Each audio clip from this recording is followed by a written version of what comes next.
Bienvenidas y bienvenidos a El Cuarto Propio, un podcast donde las mujeres piensan en voz alta, porque contar historias también es una forma de cambiar el mundo. Acomódate en tu cuarto propio y empecemos a pensar juntas.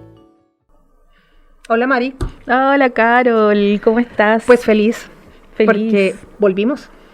Regresamos, sí, habíamos tenido una pausa un poquito extensa de cambio de temporada. Cambio de temporada, vacaciones. Sí, vacaciones, estrés, marzo, todo encima, cambio de gobierno, cambio de todo. Permiso de circulación. Sí. Así que estamos y felices porque tenemos escenografía nueva, cámaras nuevas, estamos aquí muy renovadas, así que muy contentas de empezar esta nueva temporada. Y porque además tenemos una invitada que nos emociona mucho, estamos muy contentas. Sí.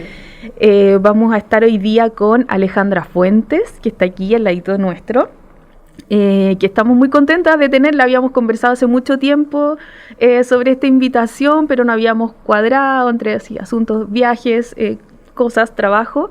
Alejandra la conocimos como estudiantes, nosotras, sí. Estudiante del doctorado. Alejandra fue invitada de María José Correa, que es directora del programa del doctorado, y en ese momento nos estaba haciendo un curso y la invitó. Entonces ahí conocimos muy en detalle su trabajo, sus investigaciones, y quedamos ahí muy Flechadas. No, sí, enamoradas. Al tiro compramos su libro, la seguimos, como las abuelitas, sacamos recortes de prensa cuando sale, ahí aquí, lo trajimos. Carol con sus diarios, aquí muy abuelita. No guardo ese recorte. Sí. Muy fan. Fan. Así que estamos muy felices. Muchas gracias, Alejandro, por estar aquí. Gracias a ustedes por la invitación. Sí. Feliz de tenerlas también y conversar en este como otro contexto, no de clases. Sí, bueno, este es nuestro cuarto propio, nuestra casita, y siempre nos alegra mucho recibir a nuestras invitadas. Siempre armamos conversaciones muy entretenidas, así que muy contentas de que estés aquí. Y eso, te vamos a preguntar algunas cositas de tu trabajo, de tus investigaciones. Especialmente, bueno, que fue lo que nosotras nos sorprendió mucho cuando tú estuviste, cuando nos contaste un poquito de tu trabajo, tu experiencia, y algo que te quiero preguntar ahora es cómo, que tú nos relates un poquito cómo llegas a investigar lo que estás investigando. Tenemos aquí algunos de los libros, ¿cierto? Especialmente este fue el primero que... El de las monjas clarisas. Sí, cerámica perfumada de las monjas clarisas. Entonces, ¿cómo tú llegas a esta investigación? Porque también a mí me parece interesante eso que se arma con el archivo, ¿no? Cuando uno se encuentra a veces como... Con la oportunidad. Con la oportunidad, y el archivo te abre también un mundo de posibilidades y ese trabajo de investigación. Entonces, eso, partamos con eso, que nos cuentes un poquito y te queremos escuchar. ¿Cómo llegaron las monjas clarisas? ¿Cómo llegaron las monjas? Sí. Claro. Bueno, partir por cómo llego a este tema, a estos temas que tienen que ver con no solo con cerámica, sino que también con el último libro, que es el del Monasterio Antiguo de Santa Clara. Llegó, claro, por una posibilidad de bien trágica, que tiene que ver con el terremoto, la verdad, del 2010. Y a partir de ese terremoto, la mayoría de los conventos femeninos en Santiago quedó vulnerable por diferentes motivos, no solo a nivel estructural, sino que quedaron vulnerables también. Eran comunidades muy pequeñas, la mayoría de 5, 4, 3 religiosas, muy mayores también, y eso después, sumado a la pandemia, terminó por afectar mucho a las monjas. Pero justamente después del terremoto, que varias comunidades religiosas empiezan a buscar ayuda en instituciones, en universidades, en fundaciones que puedan colaborar con ellas y apoyarlas en rescatar más bien su patrimonio que habían podido conservar estas órdenes religiosas que eran desde el mundo colonial. Y es ahí cuando, yo en ese momento estaba haciendo mi magíster en Historia y Gestión del Patrimonio en la Universidad de los Andes, y empecé a trabajar en el equipo de trabajo que buscaba colaborar con primero con este monasterio antiguo de Santa Clara, que en este momento estaba, alrededor del 2011-2012, estaba en Puente Alto. Alejandra, disculpa, tu pregrado es en Historia. Sí, mi pregrado, yo hice el pregrado en la Católica Valparaíso en Historia, luego hice este magíster de la Universidad de los Andes, que es en Historia y Gestión del Patrimonio Cultural, y luego hice mi doctorado en Historia. Me devolví de alguna manera a mi mundo más académico, pero siempre con un pie también en el tema de la gestión y en el rescate patrimonial, que me interesa bastante. Entonces, claro, en ese contexto, en ese proyecto, yo empecé a trabajar como se decidió partir por el archivo, porque las monjas también tenían, bueno, la misma cerámica, tenían pinturas, tenían una colección también de escultura, y por temas de presupuesto, porque era un megaproyecto que había que partir, obviamente, por algo, se decía partir por lo que, y creo que fue una muy buena estrategia, partir por lo que iba a ser la base finalmente de todos los otros investigaciones y proyectos que vinieron posteriormente, que fue el archivo. Entonces ahí yo, en ese proyecto, trabajé hice el catálogo del archivo histórico de ese convento y sacamos las fotos, también con un presupuesto en ese momento que era bien bajo para otros proyectos que pudimos después hacer también con archivos monásticos, pero esa fue mi primera experiencia con el archivo. Y fue un trabajo más o menos de 2 años. Yo iba todas las semanas a ese convento, donde, claro, quedaban 4 religiosas. En algún momento recibieron el apoyo de una religiosa argentina también, porque de las 4 que habían, una era más joven, pero las otras 3 estaban muy enfermas, tenían sobre 90 años, entonces eran muy mayores. Entonces esa fue mi experiencia de ir todos los lunes, todas las semanas, a veces iba más de una vez a la semana, a este archivo, y yo diría que desde el primer momento me di cuenta que era un archivo que tenía mucho material también asociado a la cerámica, pero también a otro tema que a mí me había interesado por mi pregrado, que era el mundo del servicio doméstico, de los trabajadores de estas instituciones, como por ejemplo los afrodescendientes. Entonces, esa es mi primera experiencia, y cuando yo entro al doctorado, en el 2014, yo ya había terminado ya este magíster, yo dije, yo tengo que hacer mi tesis doctoral aprovechando toda esta documentación que nadie había podido consultar, porque son conventos de clausura, son conventos muy herméticos, muy cerrados, que también tienen, como les decía, como muchas complejidades en su interior, entonces cuesta mucho acercarse a ellos. Entonces muy pocos investigadores habían podido entrar a ese convento y mirar ese archivo y esa documentación. Entonces cuando entré al doctorado, yo dije, yo tengo que aprovechar este material, y ahí empezó mi travesía de muchos años hasta poder concretar estas investigaciones. ¿Y cómo se gesta este proceso de generar confianza entre el investigador y las personas que te están suministrando la información? Porque hay un momento clave en que te muestran una cajita. Uh-huh. Sí, efectivamente fue un proceso largo. Las monjas también, bueno, en este caso habían tenido también malas experiencias previas. A veces, claro, ciertos investigadores habían ido, les habían pedido documentación, a veces habían llevado algunos libros también. Había toda una desconfianza justamente frente a distintos investigadores. Entonces nosotros tuvimos ahí que hacer, fue una relación ahí bien recíproca, porque también nosotros obviamente íbamos a utilizar también ese material para investigar, pero también lo que íbamos a hacer era investigar su orden, su comunidad a lo largo del tiempo. Entonces, pero fue un proceso complejo. Yo diría que hasta desde ese momento no solo fue ese proyecto, después cuando hicimos el proyecto también de investigación de la cerámica, después cuando yo hice mi tesis, o sea, hasta el día de hoy yo creo que con las religiosas que quedan, aunque el convento está cerrado, pero viven en otros espacios, en otros conventos. Yo creo que es difícil, es largo, y justamente, por ejemplo, claro, yo la cerámica la conocí en un momento, en una visita a terreno que hizo justamente dentro de este máster. El profesor Isabel Cruz nos llevó a este convento, nos mostraron un poco todo lo que tenían ellas, todo su patrimonio material, documental, las obras, dos fanales que ellas tenían, y es ahí cuando vimos las primeras cerámicas.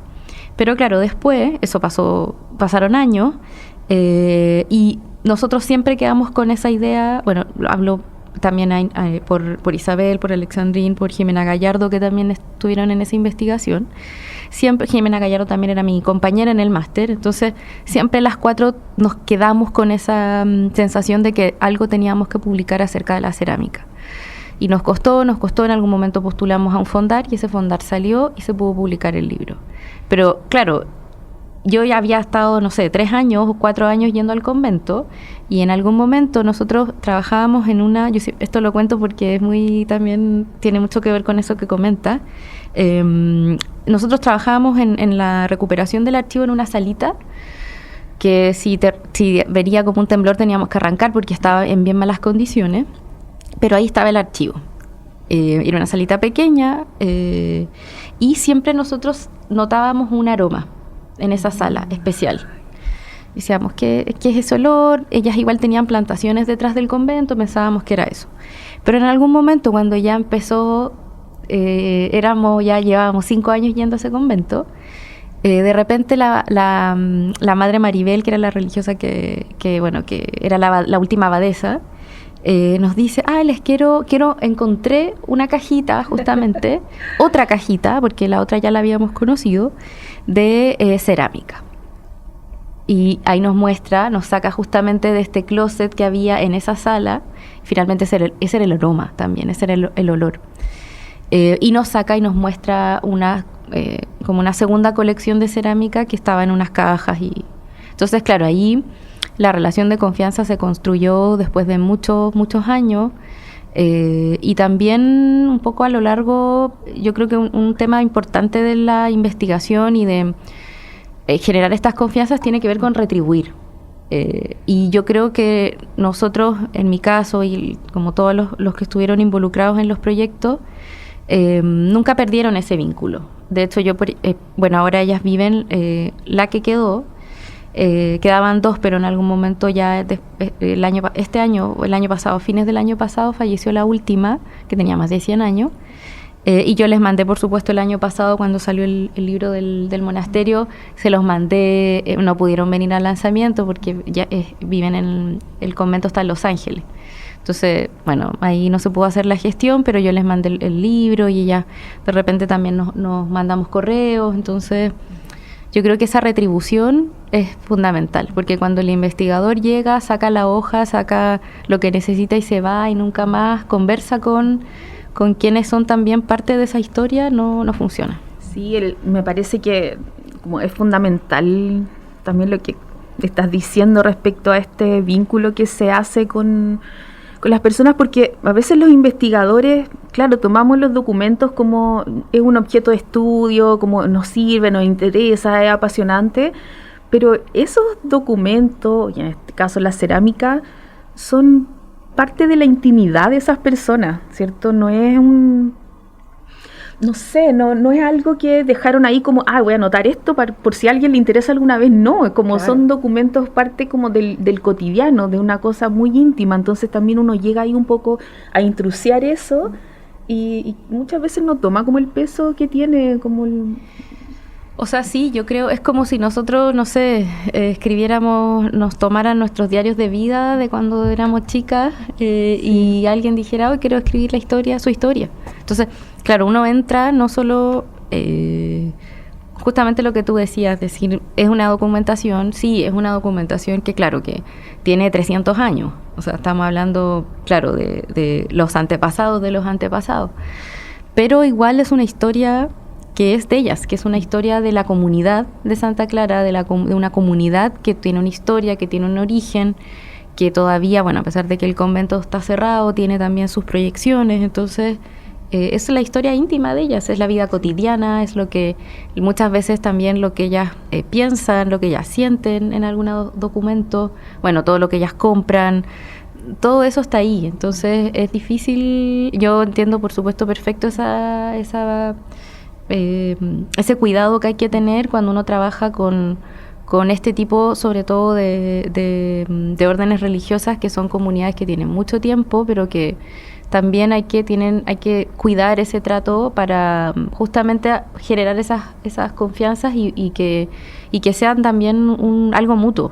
Sí, igual en este tema de la cerámica perfumada es interesante lo que tú cuentas acerca del olor. Pensabas que era un jardín, qué sé yo, y resulta que esta cerámica hecha hace tantos años en este convento todavía conserva el olor, y es un trabajo patrimonial muy interesante rescatar cómo la hacían, cómo lograban las monjas que tuvieran olor. Incluso nos comentaste que en Europa tenían un canal de exportación impresionante y se las comían. Uh-huh. ¿Cómo fue descubrir todo este proceso de lo que era y hacer este rescate patrimonial de lo que significa la cerámica perfumada? Sí, yo justo te iba a interrumpir, ¿no? Y decir, por favor, cuenta, así como un resumen para quienes no saben ¿qué es esto? Como, ¿qué es la cerámica perfumada? Y sí, eso, ya.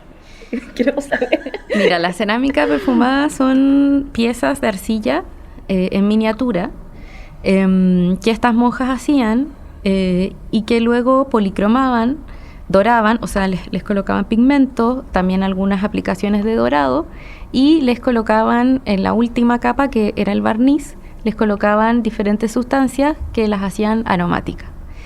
Entonces es una tradición, en el caso chileno no se conoce otra tradición similar, y llamaban mucho la atención. Estamos hablando de una época que ¿no es cierto?, Chile es el reino de Chile, que está conectado con Lima, con México, a partir de los virreinatos y a partir de la conquista y la colonia con España. Entonces hay mucha circulación de objetos, de diferentes objetos, y estos objetos forman parte de esas circulaciones porque llamaban mucho la atención, no solo por el aroma. Hay también registros que son visualmente muy atractivas, y eso también llamaba mucho la atención, pero más aún era que los hicieran mujeres, y que más encima esas mujeres fuesen monjas o mujeres religiosas en un lugar que era muy lejano, de frontera, muy marginal dentro de lo que era México, lo que era Lima, como los centros de este imperio español.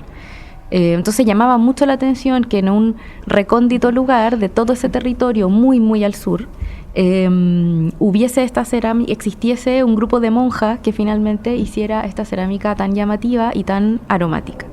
Porque era decorativa, ¿no era utilitaria? O sea, tenía varios fines. En general, lo que ellas hacían con esta cerámica, como en la circulación interna, ellas las regalaban para poder conseguir o limosnas o donaciones, o ciertas también dispensas o licencias de algunos, una estrategia ahí de obtener algunas licencias del obispo, de las autoridades reales. Una suerte de merchandising. Una suerte, sí. Pero claro, es una cerámica que se inserta también en una tradición mayor en la época, que tiene que ver con los búcaros. Y los búcaros justamente eran piezas de arcilla, generalmente de esta arcilla rojiza, que era para tomar agua, y que lo hacían, por ejemplo, en algunos lugares en Portugal, en algunos también lugares de México, en una zona también de lo que hoy día es Panamá. Pero dentro de y a todo eso se les llamaban los búcaros, incluidos estos de las monjas. Y de ahí viene la práctica justamente de la bucarofagia, o sea, era comer tierra en forma de búcaro, de estas piezas, de esta cerámica. Y esa era una tradición muy de España, que tenía que ver también mucho con el influjo árabe de esa zona, y que, claro, era una especie, ahí aparece en el libro, entre una moda y entre un pecado también, porque no era muy bien visto, porque en el fondo las mujeres de élite, las mujeres de la corte española, se obsesionaban con estas piezas y las masticaban y las mordían. Y claro, ahí hay todo un tema de por qué finalmente las mordían. Hay otras teorías que han salido, esto se ha estudiado los últimos años justamente en España. El Museo de América ha estudiado esta práctica. De hecho, el año pasado tuve la oportunidad de alcancé a asistir a la exposición que hicieron de los búcaros en el Museo de América de Madrid. Y ahí, bueno, la teoría tiene que ver con el tema de la necesidad, esta pulsión biológica de beber agua. Pero también hay otras teorías que tienen que ver con que funcionaba masticar arcilla, funcionaba como método anticonceptivo, que las colocaba más pálidas. Pero independiente de todas esas razones, era muy famosa estas piezas dentro de este circuito más amplio, y estas no todas eran policromadas también. Entonces en esa exposición que se hizo del Museo de América habían de distintos colores, pero también hay unas que son del color de la arcilla. Entonces, claro, estas llamaban mucho la atención porque las chilenas me refiero, tenían muchos detalles, eran muy llamativas y más encima tenían aroma. Y no todas tienen aroma, las de México, las de Portugal, no todas tienen aroma. Entonces eso llamó mucho la atención. Hay una que aparece incluso en las meninas, ¿o no? Que se estudia como que parece que hay como una teoría que también está comiendo Claro, aparece la infanta aparece una de sus parte de su séquito, unas mujeres de su séquito le entrega una pieza de cerámica, un búcaro rojo a la infanta. Y hay toda una teoría de que por qué ella masticaba o podría haber masticado o podría haber bebido agua en ese búcaro. Entonces, claro, hay todo también unas teorías de que, por ejemplo, ese búcaro es chileno, hay otros que dicen que ese búcaro era portugués, que otro era... Claro, un búcaro mexicano. Obviamente yo siempre voy a pensar que es chileno. Sí, obvio. Pero claro, y lo que también se pudo también identificar es que probablemente las monjas hacían la primera producción, la más antigua, era una cerámica más bien rojiza, que mantenía el color de la arcilla, y que luego ya avanzando el siglo XVIII, también parte del siglo XIX, les van colocando estos pigmentos, y que en el fondo, claro, yo creo que tenemos pocas cerámicas, pocas piezas, de las más antiguas, del siglo XVI, por ejemplo, XVII, yo creo que todo está, y así está en el libro. La mayor parte de la colección es del siglo XVIII y del siglo XIX. Colección como, por ejemplo, la que tenemos en el Museo Histórico Nacional, hay una colección en el Museo del Carmen de Maipú. Entonces, parte de esas algunas tienen aroma, otras no. Y hay unas también, la colección quedó... actualmente se llevó, la única religiosa que quedó, se la llevó a este convento de Los Ángeles y está ahí protegida. O sea, quedó con ella. Así que... ¿Nunca existió la intención de entregarla a un museo? No, porque hubo también tuvieron algunas malas experiencias con algunos también investigadores que trataron de que se hiciese nuevamente la cerámica en los años 90, 2000, o incluso un poco antes, y eso no trajo buenos resultados. Y además que, claro, las comunidades en esa época ya eran muy pequeñas, entonces tenían...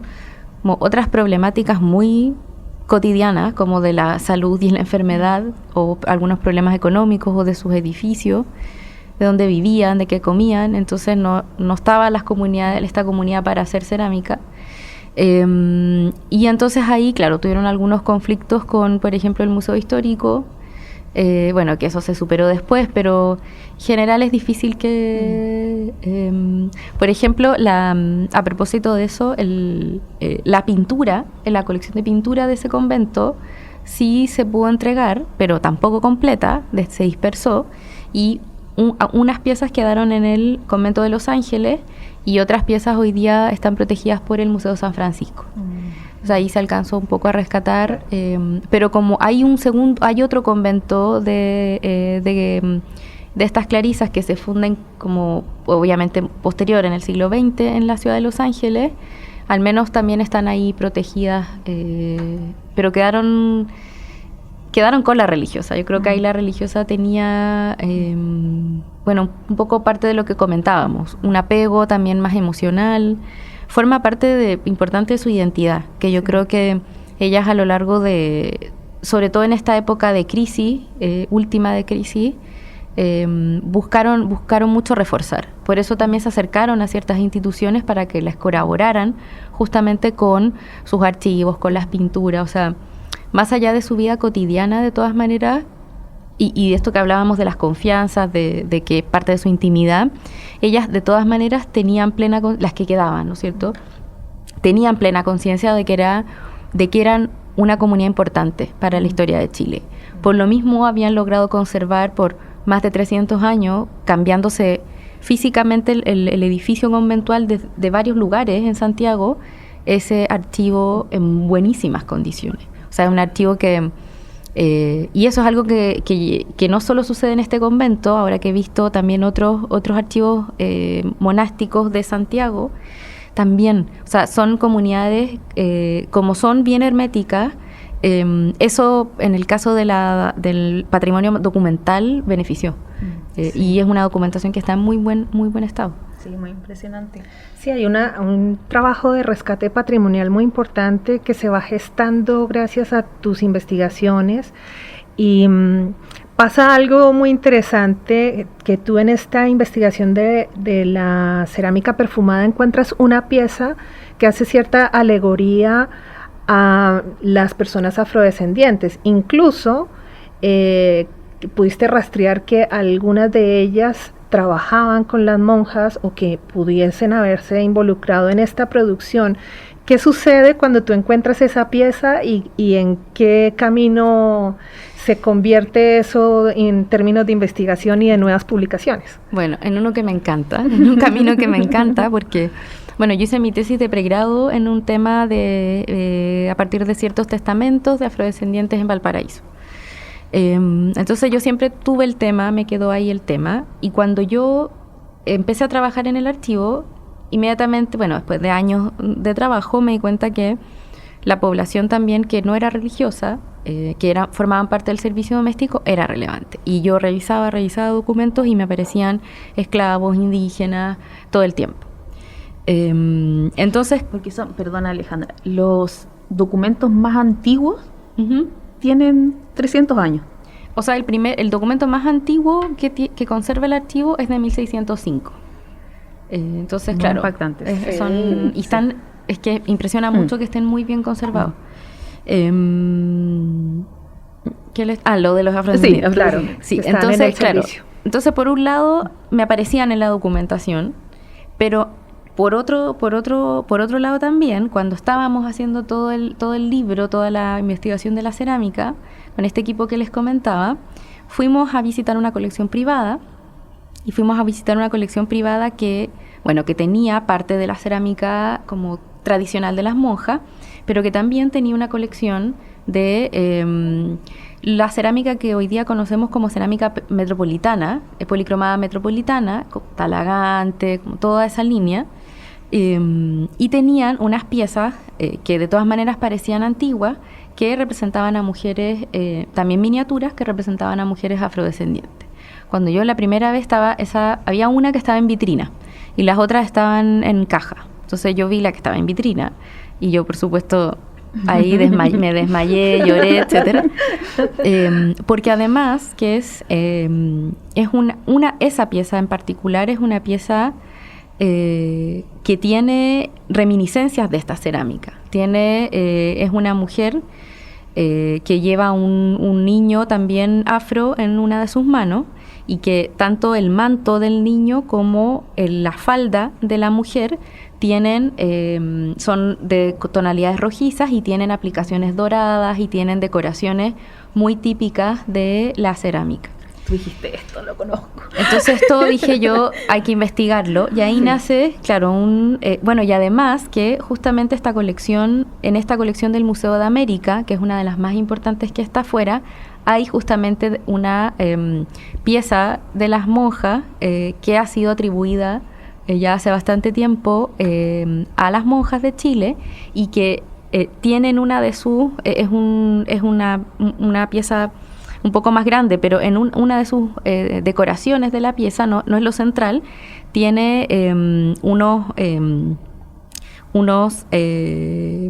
el soporte es como una mesa, y unos soportes son ángeles, pero con rostros afrodescendientes.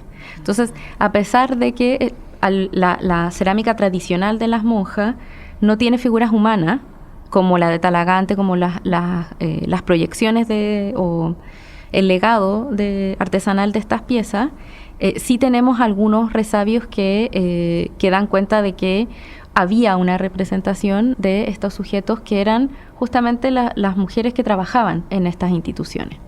Entonces, claro, de ahí surgió también otro de mis proyectos, que es también fue un fondart, justamente para estudiar esa colección privada, que es la colección Flaño, que son 6 piezas de mujeres afrodescendientes que se vinculan, por supuesto, a esta tradición recogida de esta cerámica perfumada de las Clarisas.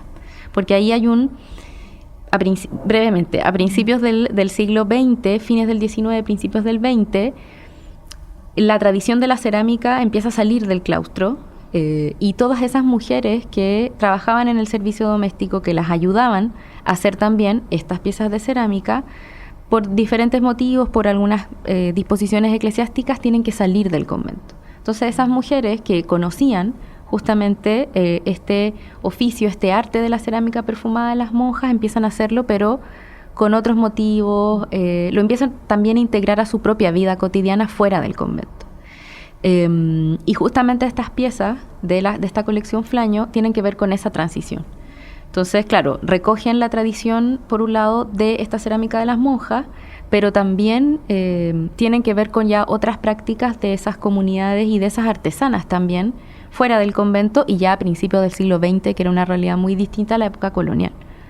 Entonces, ese proyecto también derivó en un libro que se me olvidó traerlo, que es Arte y Memoria Afrodescendiente, que lo publicó también, el año pasado lo publicó RIL Editores, sí. que también ahí obviamente se los recomiendo. Sí, por supuesto, lo vamos a poner también en nuestras redes. Alejandra, y bueno, tú has mencionado, hemos hablado de tus libros, ¿cierto? Y un poco tu trayectoria, y hay aquí como una mezcla que es súper interesante y que también cuesta lograr, que es como la investigación y la gestión, ¿cierto? Siempre lo vemos un poco como por carriles separados, pero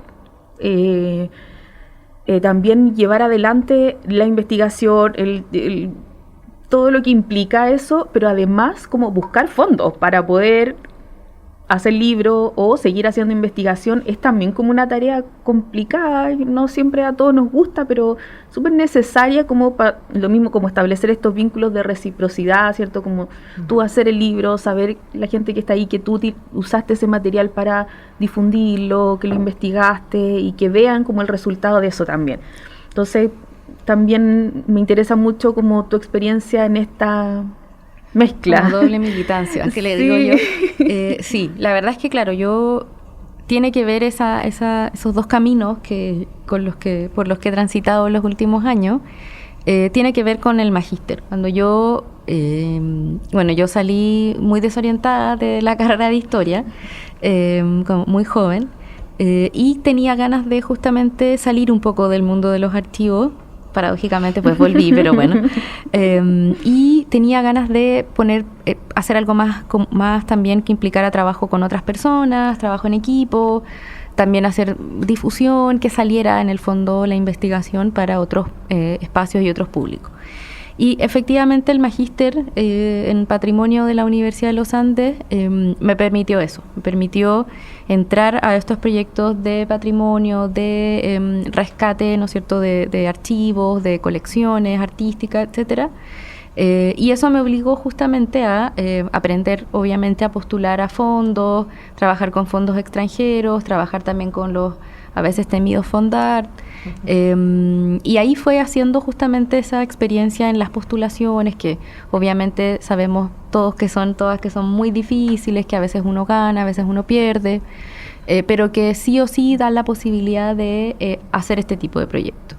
Entonces, claro, yo ahí fui de alguna manera tratando de hacer una síntesis entre lo que era la investigación, que nunca me dejó de gustar y nunca dejé de hacer investigación, pero también que esa investigación no solo se tradujera en artículos académicos, sino que en otro tipo de retribuciones a la sociedad, a las comunidades también con las que uno trabaja, etcétera. Y después, claro, cuando ya entré al doctorado, obviamente ahí volvió, entre la tesis y todo eso, se volvió un poco algo más, la gestión la dejé un poco ahí de lado, pero ahí apareció justamente cuando yo estaba haciendo la tesis doctoral, apareció la posibilidad de hacer este fondart que permitió investigar la cerámica y después publicar el libro. En ese momento también se hizo una exposición pequeña en la Biblioteca Nacional.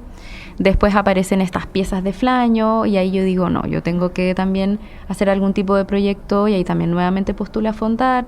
En algún momento también postulamos a Fondar el tema de la repostería de las monjas para poder investigarlo un poco más. Entonces se fue dando justamente esa combinación que creo que hoy día, bueno, al mundo de los académicos, ahora que estoy en la Universidad de San Sebastián, es una exigencia, la verdad. No solo se nos pide los puntos, Fondesit, los proyectos, Fondesit, los artículos en revistas indexadas, sino que también vinculación con el medio, trabajo con la comunidad. Y en mis casos, en mis temas, yo siempre he tratado de verlos desde esa doble dimensión. O sea, yo también tengo algunos artículos muy densos que son justamente de, por ejemplo, el tema de la esclavitud en Chile, del qué pasaba con los esclavos en los conventos, pero también trato de que eso salga a otros públicos, y justamente también que hoy día ustedes me hayan invitado también tiene que ver con eso. O sea, que nuestras investigaciones no solo queden ahí, sino que también se puedan abrir a otros espacios. Sí, de todas maneras. Entonces, es algo difícil, pero creo que se puede lograr. Ayer pensábamos también con Mariela que sería muy atractivo que nos cuentes tu perspectiva de lo que significa ser investigadora en el medio universitario en Chile, de lo que significa encontrar plazas de investigación, porque la mayoría de las personas con doctorado están en las universidades, no hay una expansión tampoco a otras áreas en la industria, por ejemplo. ¿Qué significa como mujer? Hoy también es difícil. Siempre es eso, sí, suspiro. Porque me costó, fue un camino, aprovechando este cuarto propio, fue un camino difícil. Yo tampoco soy de Santiago, en algún momento, como estudié, soy de Limache, entonces estudié, primero me trasladé a Viña, Valparaíso, después salté a Santiago. Tampoco tenía muchas redes, entonces fue un camino difícil que fui haciendo justamente muy vinculado a esta investigación, pero también a estos proyectos de gestión que me permitieron también hacer una red, hacer equipos de trabajo, encontrar espacios. Y bueno, luego en mi caso el espacio en una universidad ya de manera estable se generó porque, claro, obtuve algunos, primero mi postdoctorado y después un proyecto Fondesit de investigación, que es hoy día uno de los requisitos que te exigen, ¿no es cierto?, para poder entrar como formar parte de un claustro académico y de una institución ya con todas sus letras. Entonces me costó, fue algo que yo creo que estuve más o menos más de 10 años en el camino. Lo logré el año pasado cuando recién entré con contrato a una universidad. Y cuando uno mira los espacios también y el mundo académico, también es un mundo bien masculino. Hoy día obviamente no de la misma forma que era, no sé, hacer historia colonial en los años 80, 90, era una mesa, un seminario lleno de hombres y de repente estaba ahí Isabel Cruz, Macarena Cordero, no sé, como algunas personas ahí como a Jimena Urbina, pero era un espacio muy masculino y eso ha ido cambiando, o sea, ahora somos muchas más las que estamos en esas áreas también, pero cuando uno mira muchas veces los contextos académicos siguen siendo muy femeninos y eso se mezcla, bueno, podríamos estar todo el año hablando, ¿no es cierto?, de esas complejidades que tenemos también las mujeres con respecto al mundo familiar, al mundo del cuidado, que van dificultando también y van haciendo que sea un camino más complejo. Yo creo que sin duda hay más posibilidades que hace 30 años atrás, pero sí sigue siendo complejo. Sí, pasa, bueno, con Carol conversamos siempre este tema porque también como que a las mujeres nos cuesta hablar de plata, ¿no? Como hablar de trabajo y como cosas así como nadie anda preguntando como dónde estáis trabajando, dónde te contrataron, cómo estáis. Sí. En general en la academia, como tú dices, pasamos muchos años de proyectos, en trabajos que sí, como que suenan como muy bonitos, son muy bonitos, muy interesantes, pero no hay ninguna estabilidad económica, entonces requiere... Y eso en la práctica se traduce en que, claro, también pasamos más tiempo en nuestras casas, claro. Lo que se traduce en que tú puedes hacerte entonces cargo de tu casa y aparecen como cosas domésticas y al final se hace más complejo, se hace más porque es como tú estás en la casa, estás disponible para hacer más cosas, todo. ¿No es cierto? Voy a contar que anoche tuvimos una mini reunión en la noche, sí. Y Carol a las 9 de la noche... aparece la... con traje de luces. Sí, aparece, empieza el horario de la costurera. Entonces, se rompió la sudadera del bebé. Entonces nos reíamos, le digo, Carol, llegó el horario de la costurera, sí, ya se arregló. Claro. Entonces pasamos todas como en distintos, y bueno, y pasa, sí, entonces... Es difícil, sí, es difícil, Sí. pero yo creo que hay que... Bueno, hoy día justamente estuve en la presentación del proyecto Decretadas, Sí. que también tiene que ver la Universidad de San Sebastián, que es un proyecto liderado por 3 académicas de 3 universidades distintas, por Cecilia Morán de la San Sebastián, por Verónica Ramírez de la Adolfo Ibáñez y por Gabriela Huidobro de la Andrés casa. Bello, sí.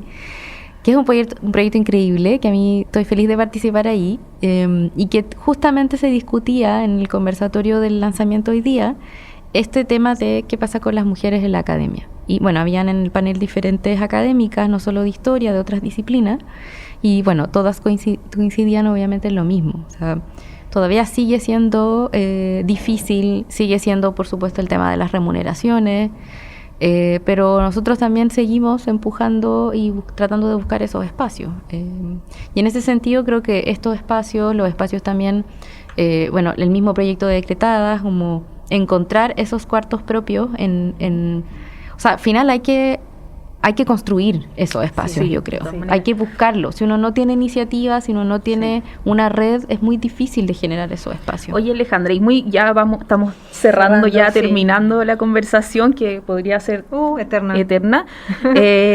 Cuéntanos brevemente, ¿qué es Decretada? ¿En qué están? Un proyecto que lo hemos visto ahí aparecer en redes, ¿cierto? Pero que se ve muy bonito, se ve muy interesante, pero así un poquito... Sí, más o menos. Yo soy parte ahí no del equipo coordinador que fueron las académicas que mencioné, pero sí estoy apoyando en el principal producto que tiene el proyecto, que es una publicación que va a salir el próximo año, y que lo que busca es justamente revisitar qué pasó, ¿no es cierto?, con las mujeres cuando se dicta el decreto Amunátegui, que es cuando se les permite ingresar a la universidad a fines del siglo XIX, y luego cuando a principios del siglo XX se conmemora, ¿no es cierto?, ese mismo decreto. Entonces es un proyecto interuniversitario, que hay investigación, pero que también obviamente tiene un vínculo con el medio y con las comunidades que va a ser esencial. Se van a hacer conversatorios, se van a hacer charlas, hay algunas actividades también en otros espacios como en colegios, o sea, se van a hacer varias actividades, pero el centro justamente es un libro que va a resumir desde diferentes disciplinas esta historia femenina, y no solo como estudios monográficos, sino que también la experiencia de lo que ocurre cuando las mujeres entran en la universidad, qué es lo que ocurría antes y cómo podemos también proyectarnos justamente con lo que estamos comentando a futuro. Entonces va a ser un proyecto bien interesante, tiene redes también para que lo puedan seguir. La seguimos y compartimos todo se lo que lanzó hacen. hoy día en la Sí. Universidad de San Sebastián y se está lanzando también en las otras universidades, así que van a saber probablemente del este año. Sí, se ve muy bonito ese proyecto. Estamos encantadas con él y felices de colaborar. Sí, nuestras puertas aquí abiertas. Bueno, Aquí, sumamos decretadas. Se los voy a al comentar a equipo las de chicas, Circulab, que ellas hacen toda esta magia, Sí. y aquí para que puedan venir a contarnos cómo van un lanzamiento, nosotras felices. Bueno, Así que para eso. cerrar, nosotras tenemos una pregunta clave, ¿no? Es que siempre queremos saber de nuestras invitadas cómo conciben su cuarto propio. Bueno, creo que mi cuarto propio ideal es femenino, es académico y, también tiene que ver con estas mujeres religiosas, en mi caso. Sí.